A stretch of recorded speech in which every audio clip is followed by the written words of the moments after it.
que vamos a tener. Si tenemos alguna otra en particular, lo va a decir el ingeniero en su momento en función de cómo vea la evolución de los días y cómo sigue la cuestión. Pero esto sería lo último que estaríamos viendo. Y bueno, en tu última, si les queda alguna duda o paso por algo por el estilo, podemos coordinar para tener otra clase con Alberto y que la saquemos. O si algún tema ha quedado medio incompleto, lo mismo el tema de los temas del segundo parcial, esas cuestiones, la verdad que habría que hablar más con él que conmigo. ¿Era para el lunes Bueno, o no? el segundo parcial, me olvidé la fecha, no sé cómo El está. 8 habíamos quedado, creo. Eso, Caería este lunes. Sí. entonces será el lunes que viene el parcial, así es. Y el recuperatorio era el... Bueno, vos te acordás más la fecha que yo no lo hago. No, en la última semana, el miércoles creo, o el martes. No, el jueves. El jueves, sí. Espérate que lo voy a... Acá está. El próximo parcial es el lunes 8 de junio. El coloquio es el 22, o sea, 2 semanas después. El coloquio del trabajo práctico integrador. Y el jueves 25 es el recuperatorio. Bueno. Profe, tengo una duda. Sí, En el cálculo, si puedes subir un poquito la hoja sí, del precio que le pone a las máquinas, el precio sí, unitario.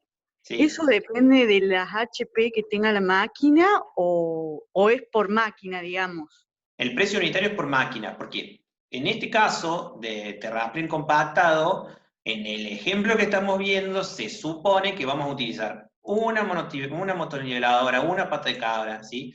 Entonces yo voy a tener el precio unitario y después voy a tener el precio total. Como en este caso da todo uno, es lo mismo. Si ustedes ven la fórmula, yo directamente lo trasladé. Hice esto por la cantidad multiplicado por el valor del dólar hoy. Como dijo Alberto, no sabemos este precio hoy en día. Pero ¿qué pasa? Por eso yo le puse la columna en dólares, para que ustedes lo tengan como referencia, porque si bien el peso varía a lo largo de los meses, el dólar no tanto. Entonces, si lo van a utilizar o algo en algún momento, ahí tienen valores de referencia. ¿Sí? Lo que sí utilizamos los caballos de fuerza, la HP, es para calcular el resto de los ítems. ¿Sí? Y Alberto se salteó uno. En realidad lo iba a decir después, ya voy a ir a mano de obra. Pero, ¿respondí tu pregunta o no? Sí, profe, gracias. Ok. Bueno, lo que terminamos de ver, con lo que quedaba por ver del tema de equipo, ya habíamos visto lo que era amortización y cómo se calculaba, ya habíamos visto lo que era, o cómo se contemplaba la reparación y repuesto que vayan a ser necesarios.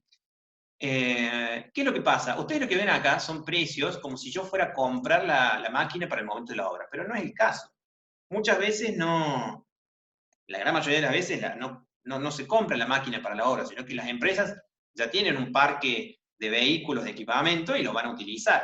Por eso es que no se utiliza este monto total. La idea es, uno no compra una máquina para usar en una sola obra, lo utilizas para usar en muchísimas obras. Más, si hay alguno que vive en un pueblo, me va a saber decir que el camión regador que pasa por ese pueblo, en las calles que son de ripio, debe tener más de 60 años, sigue siendo los viejos Mercedes-Benz. Bueno, y eso ya está requete contra amortizado, ¿sí? Por eso es que lo que se hace es no tomar este valor total, sino que lo que se hace es en función de su HP y su amortización. Pero ya vamos a llegar a hacer la suma total y van a entender bien el concepto. Amortización, reparación y repuesto y combustible y lubricante, que fue el único ítem que no contemplo o que Alberto no comentó. Que se calcula, más o menos, se calcula que por HP hay un gasto de 2,5 litros. Es un número muy grueso, chicos. O sea, puede variar más o menos 1 o más o menos 2 litros y no siempre es una relación directa. Pero a los fines del ejemplo es válido, digamos. O sea, no es algo raro lo que está escrito acá. Suponiendo que tomamos el valor del gasoil, que es lo que se utilizan en todas estas máquinas, a 52 pesos el litro, que es lo que está hoy, entonces, haciendo esa multiplicación, que es 52 pesos por litro por 2,5 por la cantidad de HP total, perdón, ahí está la fórmula, por 52, que es pesos por litro, o sea, cuánto vale el litro de gasoil, por 2,5, que es la cantidad de litros por HP, nos da este valor obtenido para lo que es combustibles lubricantes que va a hacer falta en este ítem. Bien, vamos ahora, volvamos al tema de la mano de obra. En este ejemplo en particular, supondremos que vamos a utilizar solamente 5 oficiales que tienen este precio actualizado, es el que rige hoy en día, 175 pesos la hora es lo que vale, y se calcula un 3% extra, perdón, un 3% extra de la cantidad de la cantidad de oficiales en función del capataz de todos ellos. O sea, es un oficial que tiene un rango un poco más grande que ellos y cobra una diferencial, ¿sí? De nuevo, esto también es medio relativo, se suele utilizar el 3%, a veces mayor, suele ser mayor en realidad, pero el 3% a los fines de los cálculos no está mal. ¿Mm? Yo sé que por hora es esto sale ¿de dónde? Esto sale de las tablas que están publicadas en la página web de la Unión de Trabajadores de la Construcción, la UOCRA, ¿sí? Después los que estén haciendo organización lo van a ver seguro y lo van a entender mejor, pero uno entra a esas tablas de cuánto sale el jornal, cuánto sale la hora de cada uno de los, en función de las categorías, y van a obtener estos valores. Hoy este precio está actualizado, lo que están viendo acá está actualizado. Entonces, por día, que es por 8, ¿sí? Y después multiplicado por la cantidad, nos da un total de este valor, que es lo que utilizamos por día, en mano de obra. Sumado al tema de la capatacía, nos da este valor, ¿sí? Luego tenemos que hablar de los rendimientos. ¿Qué significa eso? ¿Cuánto, todos estos muchachos, todo lo que acabamos de ver de equipo y mano de obra, cuántos metros cúbicos van a poder terraplenar por día? ¿Sí? Ese valor también es algo que surge de la experiencia, es muy difícil que encuentren tablas bien actualizadas de eso. Porque si vos tenés un recurso, una mano de obra que es muy experimentada y que ha trabajado mucho en esto, va a ser mucho mayor su rendimiento que aquellos que no es así. O lo mismo, si tenemos equipos mucho más nuevos, que no se rompan tanto y por ende no nos queden fuera de servicio, entonces vamos a poder mejorar nuestro rendimiento, nuestro trabajo por día. En este ejemplo, lo usual en los terraplenes suele ser trabajarse 650 metros cúbicos por día, ¿correcto? Bien. Con todos estos valores, amortización, reparación, combustible, salarios, rendimientos, lo que vamos a calcular ahora es el costo unitario. El costo unitario va a surgir de la sumatoria de todos estos costos que calculamos dividido el valor del rendimiento, ¿sí? ¿Y qué vamos a obtener? Vamos a obtener el número por metro cúbico, porque es por eso que estamos dividiendo por el rendimiento. Por metro cúbico día sería. Entonces decimos, sumatoria de costos, fíjense, va a ser 26 más 21 más 79, que es lo que está acá, más el valor del total de salarios, que está acá, dividido el rendimiento. Y eso nos da a nosotros el costo unitario del ítem, que es terraplen compacta. ¿Cómo calcula ahora el precio unitario?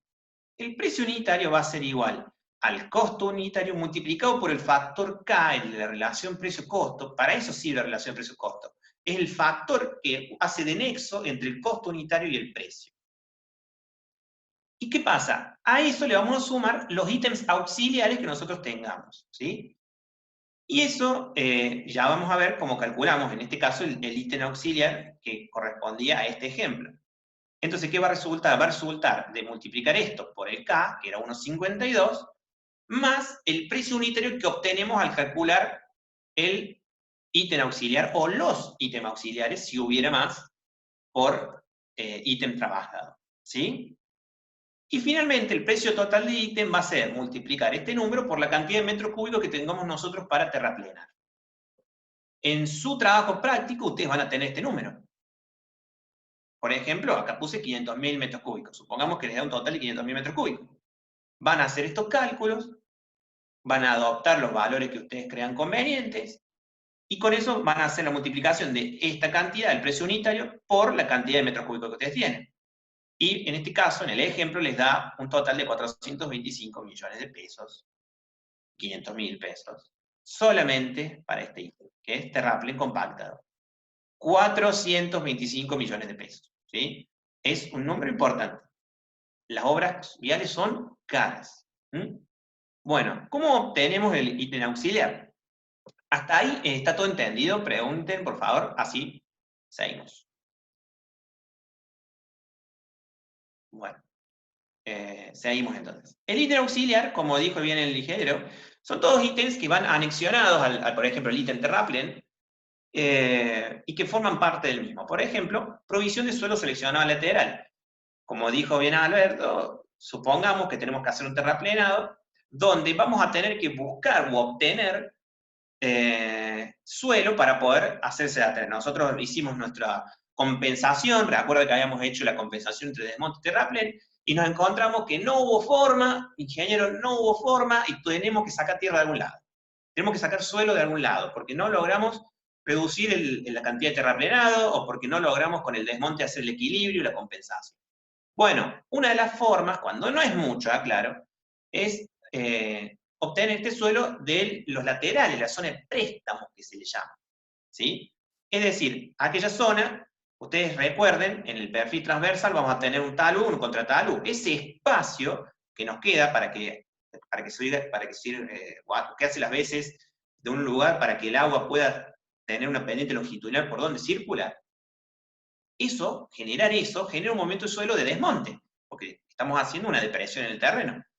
Y eso puede ser una forma de proveer ese suelo. Entonces, el ítem auxiliar en esta obra de ejemplo que le estamos haciendo es este. El análisis es exactamente el mismo. Vean, en este caso solamente para hacer esa provisión necesitamos dos cosas. Necesitamos una topadora, que venga la topadora, que es la máquina que va a hacer que se genere este desmonte, y el cargador, que es donde va a descargar la topadora. O sea, solamente en este caso necesitamos estas dos. Vamos a tener estos valores de HP, que es intrínseco a cada máquina, este dato lo pueden conseguir en las máquinas de la gente de Komatsu, la gente de CAT, hay muchas empresas que hacen maquinaria vial, y están esos datos en internet. El precio unitario en dólares, y bueno, pasado a pesos a 90, nos queda este número. La amortización, exactamente igual que hicimos la otra vez, lo mismo reparación y repuesto, lo mismo combustible y lubricante. En el caso de la mano de obra, acá solamente hacen los oficiales, como mínimo. Uno que sea el que está en la topadora y otro que sea el que está manejando la cargadora. Así que ponemos dos oficiales. Y una capatacía que en el anterior lo habíamos propuesto al 3%, y en este caso podemos suponer que sea más al 10%. En general, y lo aclaré máximo, no hay ítem donde se cobre o donde haya una diferencia de más de 10% entre oficial y capatacía. Ya lo van a ver mejor en organización. Bueno, tenemos el número del salario, tenemos el rendimiento. En este caso, por experiencias, se suele, con esta cantidad de oficiales y este equipamiento, imagínense, si ustedes tuvieran, en vez de un cargador frontal y una topadora, tuviéramos dos cada uno, y acá tuviéramos 4 oficiales, entonces el rendimiento se elevaría al doble, sería 400.000. ¿Y en qué me influye eso? Y va a influir en reducción de costos por tiempo de obra. Si de repente viene el señor gobernador y les dicen, yo tengo elecciones en marzo, usted tiene que terminar la obra en febrero, entonces vos vas a presentar una oferta que se ajuste a que febrero se entregue. Y le va a salir más caro al gobierno, a lo mejor. ¿Por qué? Porque yo tengo que contratar mucha más gente, porque tengo que ir más rápido, porque necesito más oficiales, necesito más máquinas, tengo que alquilarlas de algún lado, las tengo que comprar, pero todo para poder cumplir los plazos de obra que estableció la repartición. ¿Sí? Yo eso que se los acabo de decir, no lo pongan en el parcial de Alberto Marcuzzi, porque es una cuestión empírica lo que les estoy contando. Les di un ejemplo de la razón por la cual puede haber una reducción de tiempos en el plazo oficial de obra, ¿sí? Bueno, finalmente, 200 metros cúbicos por día, y de nuevo el análisis es el mismo costo unitario, que surge de sumar todos los costos y dividirlo por el rendimiento, y luego el precio unitario, que va a ser el costo unitario por el K, ¿sí? Acá no hay suma de precio, no hay un ítem auxiliar del ítem auxiliar, eso no existe, así que llegamos a este valor. Y luego, yo me voy a ir con ese valor al ítem terraplén, y lo pongo acá, ¿ven? Es el valor del costo unitario por el K más ese ítem auxiliar. Bueno, así es, a grosso modo, cómo se calcula. Dos ejemplos de dos ítems que yo les puedo mostrar ahora.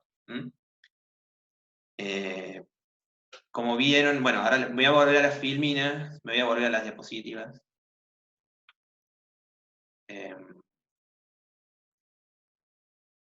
Como vieron por aquí, en este ejemplo, en esta acá, por ejemplo, tenemos un montón de ítems, cada uno podrá o no tener sus subítems. En este presupuesto oficial no se encuentran esos subítems, se encuentra solamente el ítem y el valor. Por ejemplo, excavación, el hormigón armado tipo B, cordón cuneta y badenes, provisión de alcantarillas, traslado de línea eléctrica, esto al principio, esto todo organizado desde el inicio de obra hasta el final, ¿no?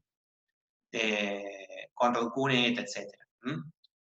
Y bueno, para que ustedes tomen una noción de, en esta obra en particular, cuánto llevo. Bueno.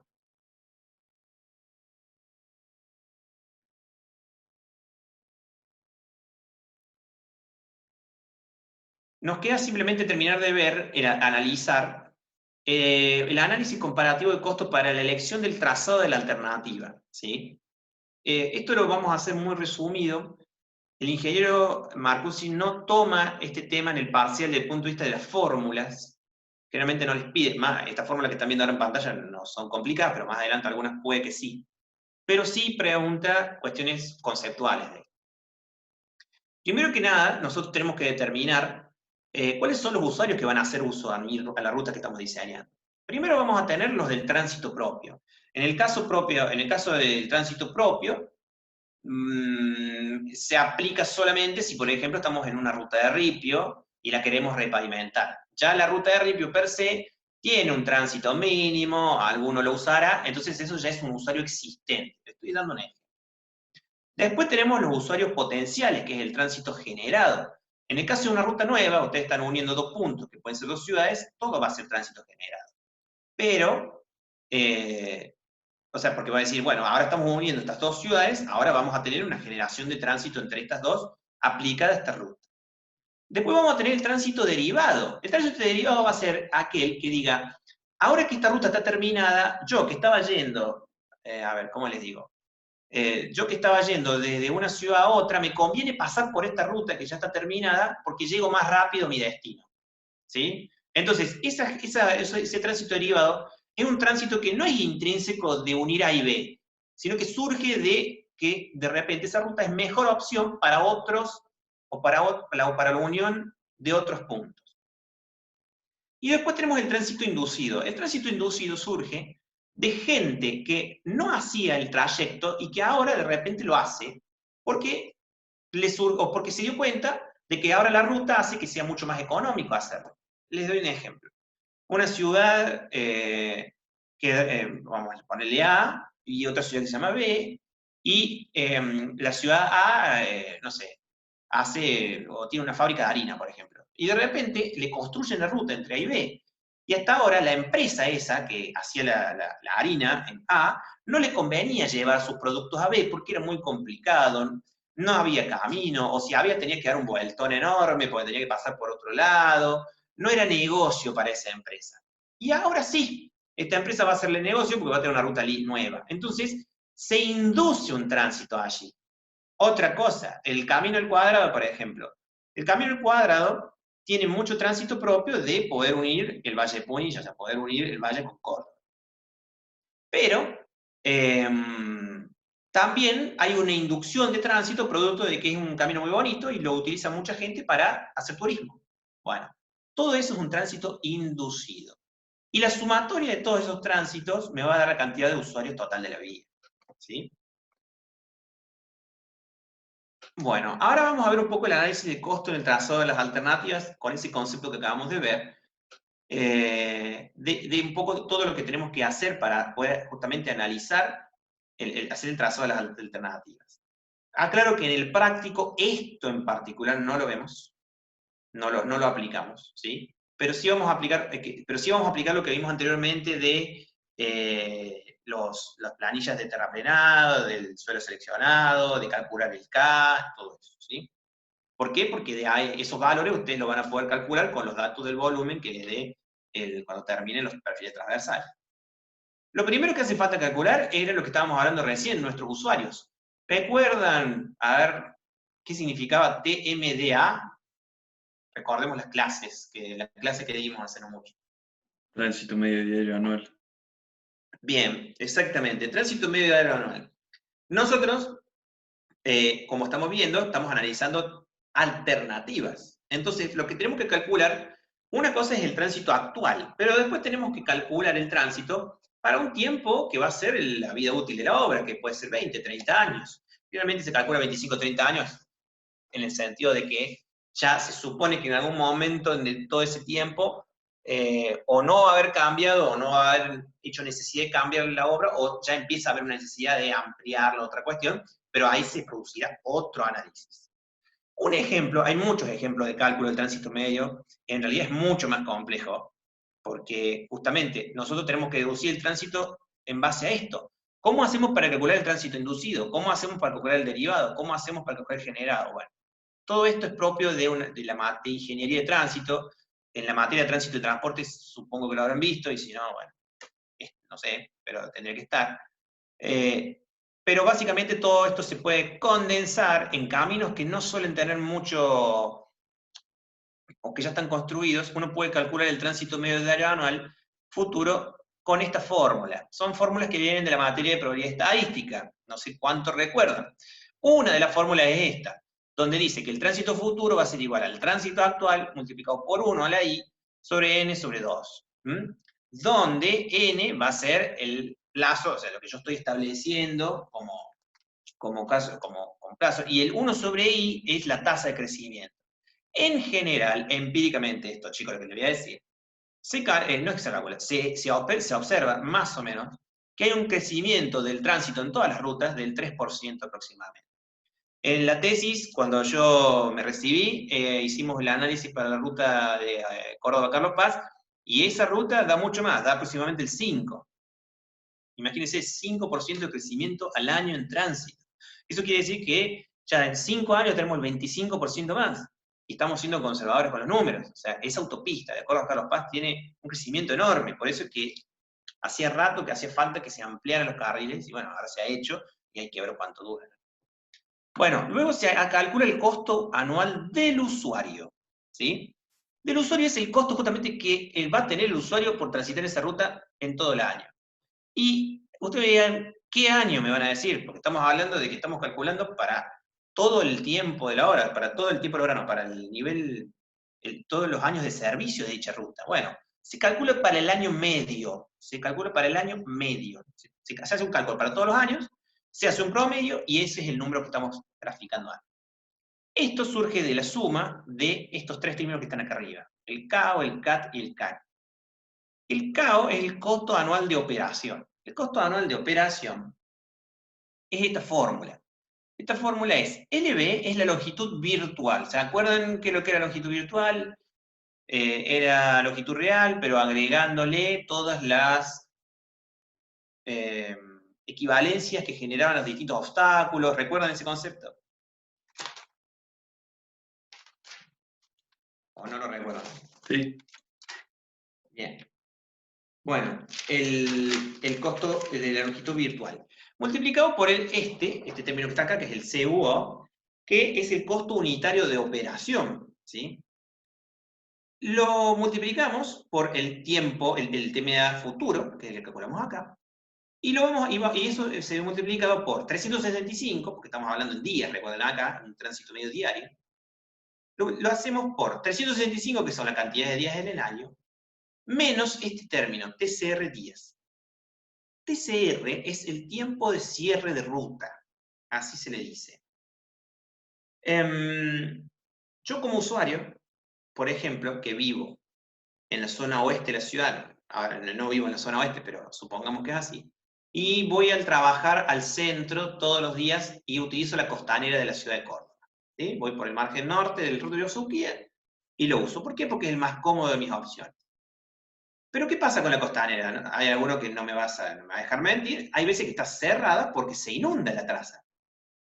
Entonces, esos tiempos, esos días, se calculan. Entonces se dice, la costanera se calcula que va a estar cerrado de los 365 días, va a estar cerrado aproximadamente, no sé, 2 semanas, pongámosle, 14 días. Bueno, por eso es que se multiplica el tránsito medio en el futuro por la cantidad de días que va a haber en servicio en ese año medio, que va a ser todos los días del año restado lo que va a estar cerrado. Y los costos de las personas y los bienes se desglosan en todo esto.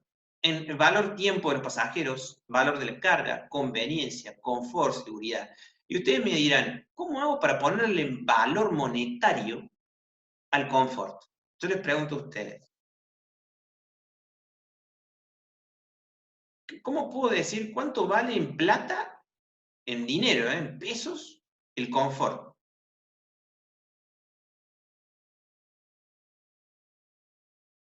No hay respuesta. O si la hay, no me está llegando. Pero es difícil. Es difícil de plantear. Bueno, todo esto es, de nuevo, parte de la cuestión analizada en ingeniería de tránsito y análisis de la demanda. Yo me encuentro en este momento haciendo la maestría en ciencias de la ingeniería, mesotransporte, y todo esto lo estamos analizando con modelos, con software específico, donde podemos analizar la evolución de la demanda. Todo es una ciencia que va evolucionando día a día, el tema de cómo se analiza esto, los costos de las personas y los bienes. Hay algunos números que son más fáciles de calcular, como el valor de tiempo, por ejemplo. No es tan difícil establecer cuánto a mí me cuesta estar en el tiempo en un auto, por ejemplo. Y va a ser la cantidad de combustible que consumo, va a ser un montón de factores. El valor del carga quizás es el más fácil de todo. ¿Cuánto es el valor de la carga que yo estoy transportando en mi camino que va a estar en función de los camiones y lo que ellos estén transportando? ¿Sí? Bueno, y así con todo. Yo esto se lo pongo solamente para que vean conceptualmente la complejidad que es de todo esto. Lo bueno es de que hoy en día hay tanta experiencia con todo esto que ya existen valores de referencia para todas estas cosas o formas de cálculo. ¿Sí? Después tenemos el costo por tiempo perdido por personas o bienes. El tiempo perdido por personas o bienes se calcula, el CAT, que es de parte de acá, se calcula, es parecido a este término, pero lo que se hace es dividir la longitud virtual por la velocidad de diseño, lo multiplico por el CUT. El CUT es el costo unitario del tiempo, que está acá, por el tránsito medio de hora al futuro multiplicado por esa diferencia, o sea, por la cantidad de días de servicio que tiene anualmente. Este término también está, o digamos, se tiene que calcular aparte. El costo anual de cierre de ruta, el CAC, que está acá, nosotros habíamos calculado el tiempo, habíamos hablado del tiempo de cierre, pero ahora calculamos el costo, que es igual al tiempo multiplicado por el CUC, multiplicado por el tránsito medio de hora anual futuro. Bueno, finalmente terminamos viendo el costo anual de transporte para año medio, que consiste en hacer la multiplicación del costo anual del camino, más el costo anual del camino que está ahí, más el CAU, que como habíamos visto en este sector, es lo que habíamos determinado aquí, el costo anual del usuario. El costo anual del usuario más el costo anual del camino, obtenemos el costo anual de transporte. ¿Cómo se calcula el costo anual de camino? Va a ser el costo de la ejecución, pero pautado en años, ¿sí? El costo anual de mantenimiento, el costo anual de administración y operación, todo esto se calcula aparte. Ustedes, en su trabajo práctico, van a poder calcular este primer término nada más, el costo de ejecución. Ustedes no pueden calcular este de mantenimiento porque todavía no han visto vías 2, donde van a poder conocer más de los materiales y cómo se trabaja y en función de qué tipo de pavimento futuro, cómo se maneja. Y el costo anual de administración u operación, sí, lo van a ver quizá más relacionado a la organización y conducción de obras, que tiene que ver con cuánto me cuesta a mí hacer un mantenimiento, ¿va a tener peaje o no va a tener peaje? En fin, si bien estamos hablando de costos, tiene que ver. No es lo mismo la administración o la operación, mejor dicho, de una autopista que de una ruta provincial perdida en el medio de pampa húmeda, donde quizá no tiene tanto tránsito, entonces no hace falta tanta administración. Bueno, vamos a ver aquí. El confort podría sacarse indirectamente con el gasto de amortiguadores y de neumáticos. ¿Qué será? Cuanto menos confort tenga la ruta. Se me ocurrió nada más. Es que está bien lo que voy a decir, Alexis. Alexis comenta eso en el chat. ¿Cómo se puede? Pero está bien. El tema es que vos pensás lo que se analiza desde el punto de vista del usuario. ¿Sí? Vos vas en una ruta, vos estás manejando una ruta, y cuando llegas a destino, alguien te pregunta, ¿cuánto te costó manejar en esta ruta desde el punto de vista de cómo te sentís vos? Te voy a hacer un ejemplo pago. Y yo terminé, la verdad, tan cansado de manejar que necesito ir a dormir en una cama, a un hotel, porque no puedo dormir donde yo tenía previsto, o que era en el auto, por ejemplo, porque tengo la espalda destruida, porque Y eso es un costo extra. Y además le suma lo que vos decís. Tengo mayor gasto en amortiguación porque me comí no sé cuántos baches, pierdo el freno porque tuve que frenar de golpe. Bueno, todo eso Y está la suma. caminera. Bueno, por supuesto, está la caminera. Bueno, pero eso no es un costo. Eso ya es, si cumplimos la norma no debería ser un costo. Es complicado de cuantificar, Alexis, sí. Pero, como les digo, es algo que, si bien es complicado, existen formas aproximadas de llegar a esos números.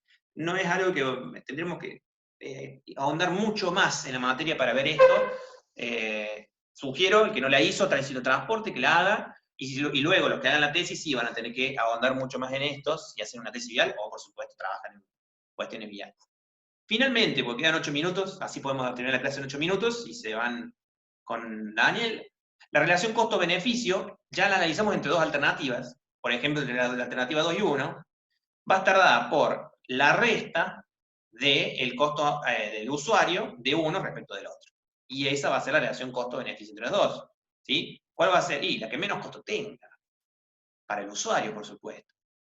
Y después yo te digo, ¿cuánto es el beneficio? El beneficio se calcula como la relación costo-beneficio sobre el costo de la construcción, costo anual de la construcción. Esto se calcula como suma de costos materiales más el costo de ejecución por la longitud real. Esto es conceptual, no se utiliza el costo anual del camino porque la idea es que el beneficio es aplicado por la empresa. Yo como empresa, qué sé yo, Martín de Rosa, Sociedad Anónima, a mí no me importa los 20 años, a mí me importa conocer el beneficio ahora, en la obra. Entonces, a mí no me interesa el costo anual de administración, eso le interesará a la provincia. A mí lo que me interesa es, a mí me salió tanto de materiales y me salió tanto de ejecución por la mano de obra. Lo voy a multiplicar por la longitud real, fíjense, no la virtual, porque ya no estamos hablando de un usuario, estamos hablando de la obra, y ese va a ser el beneficio que yo estoy obteniendo, ¿sí? Y que si hicimos bien las cosas, chicos, nos tendría que dar aproximadamente qué valor o qué porcentaje. El que está acá. El 10%, que es medio poco. Es cierto lo que dice Alberto, 10% es lo que más o menos dice la ley, pero en la realidad, por acá anda la cosa. Bueno, y me queda ver el beneficio anual neto. El beneficio anual neto, ya sí, partimos de la relación costo-beneficio y le restamos el costo anual del camino medido para el año medio. O sea, ya sí es otro tipo de beneficio el que se calculó acá. ¿Bien? Bueno, de nuevo, esto no hace falta que se aprenda a memoria, el profe no le va a tomar estas fórmulas, sí puede que les pregunte qué es costo anual del camino, qué sé yo. No sé, ya después lo van a ver bien. Cerramos con un poco este análisis. Los costos del camino, quería profundizar un poquitito más. Los costos del camino, tenemos primero que nada la inversión inicial o costos de construcción. Los costos de construcción está involucrado todo lo que es las expropiaciones de los terrenos, la ejecución de la obra, las obras de arte menores y mayores, los puentes, todo lo que involucra la construcción. Todo. Los costos de mantenimiento, por ejemplo, mantenimiento de obras básicas, mantenimiento de los puentes, mantenimiento de la luminaria, mantenimiento de la señalización, porque hay vandalismo, mantenimiento, por supuesto, del camino por el bacheo, los costos de explotación. Por ejemplo, si tenemos peaje, tenemos que pagarle a los empleados. Ese peaje contratará, no sé, un servicio de ambulancia. Todo eso sería el costo de explotación del servicio, o sea, de la ruta. Que en el caso de una ruta que no pertenece o no está concesionada, esos costos de explotación los asuma la provincia o la nación, quien sea. Y finalmente los costos de administración, que van a ser los costos de la repartición, que en este caso, por ejemplo, Vialidad Provincial, que planifica, proyecta, controla y más. Todo eso involucra lo que se le llama los costos del camino. Esta foto que están viendo acá abajo es la foto del camino al cuadrado. Y yo siempre muestro estas fotos, lo vimos la clase pasada, lo vemos ahora, porque a mí me resulta impresionante cómo ha habido un movimiento de suelo y se ve claramente. Acá se ve el desmonte, fíjense. Acá se ve el terraplenado, vean el talud, cómo se ejecutó. Y bueno, se hizo así. Y finalmente, lo más importante, los beneficios. Beneficios que ya ustedes habrán podido discernir de que una cosa es el beneficio de la empresa, otra cosa es el beneficio de los usuarios, y así como nos costaba y nos cuesta discernir los costos en algunos términos como el confort, también es complicado de verlo desde el punto de vista de los beneficios. Los directos o indirectos del usuario, por ejemplo, son el ahorro de tiempo, de costo de operación, disminución de accidentes. Para mí, perdón que se lo diga, pero este es el más importante de todos. Porque no se puede cuantibilizar la vida humana. Y si se logra reducir accidentes, ya es una vida salvada. Quizá, bueno, para mí es una de las cosas más importantes. Mayor confort y conveniencia, incremento de la producción, y bueno, estos beneficios inciden directamente sobre los usuarios. Y después tenemos los indirectos, que son aplicados a toda la sociedad. Por ejemplo, los servicios sociales. La sanidad, la educación, la cultura, una ruta me genera más educación, porque yo estoy fomentando, por ejemplo, unir dos ciudades, esas dos ciudades van a tener más conexión comercial, va más gente de un lado para el otro, va a haber turismo, entonces yo puedo aprender más de la otra ciudad, estoy haciendo un ejemplo, ¿no? Cultural, que ustedes lo han visto muchas veces a eso, el tema de la sanidad mejora, porque de repente una ambulancia puede ir rápido al hospital, en fin. Después, seguridad y defensa nacional, integración territorial, es algo muy importante a nivel país, esto lo hemos visto con el tema de ferrocarriles. El ferrocarriles es uno de los más importantes, integración territorial. Y quizás el que más miran los ojos codiciosos, aumento del valor de la tierra adyacente. Yo hice un camino pavimentado en un lugar y de repente yo tenía el terrenito al lado, había hecho mi finca, y de repente ya me quieren construir un hotel al lado, me quieren poner una cabaña en la sierra, y obviamente el turismo se va a ver favorecido. Aumenta el valor de la tierra, yo tenía un terrenito que no me daba nada, y ahora lo puedo vender, y con eso, no sé, me vive un departamento al centro. Cada uno elige cómo quiere vivir su vida a su gusto. Pero lo interesante con esto es que cuesta mucho, y esto es uno de los motivos de mayor discusión a la hora de la elección del trazado de las alternativas. Ustedes imagínense que si ustedes como ingenieros profesionales ya tienen hecho el trazado de una alternativa en un sector, están teniendo información muy importante. Por eso porque ¿qué quiere decir eso? Que a toda la gente que van a pasar al lado de sus terrenos, con su camino, de repente van a verse, su capital de esa gente va a tener un incremento exponencial, porque va a aumentar un montón el valor de sus terrenos, o va a disminuir mucho los costos de traslado de su cosecha, por ejemplo. Y eso es información que vale mucha plata. Así que hay muchos lobbies internos para dónde pasa un camino, por dónde pasa el otro. En el camino del cuadrado pasó también alguna cuestión con algún político que quería que pasara al lado de su finca, entonces lo hicieron por ahí. Bueno, no me voy a meter en eso porque no tengo pruebas, pero bueno, lo importante de todo esto es que ustedes vean que es muy importante el análisis de los beneficios. Bueno. Y bueno, una frase nomás, el camino más largo, el que espera ser transitado. No necesariamente pasa por una cuestión de alternativas, así que lo dejamos planteado. Chicos, listo, terminamos la clase. Bueno, queda un minuto. Quédense, no se vayan. Ah, estabas ahí, Dani. Justo que no estabas hablando bien de vos.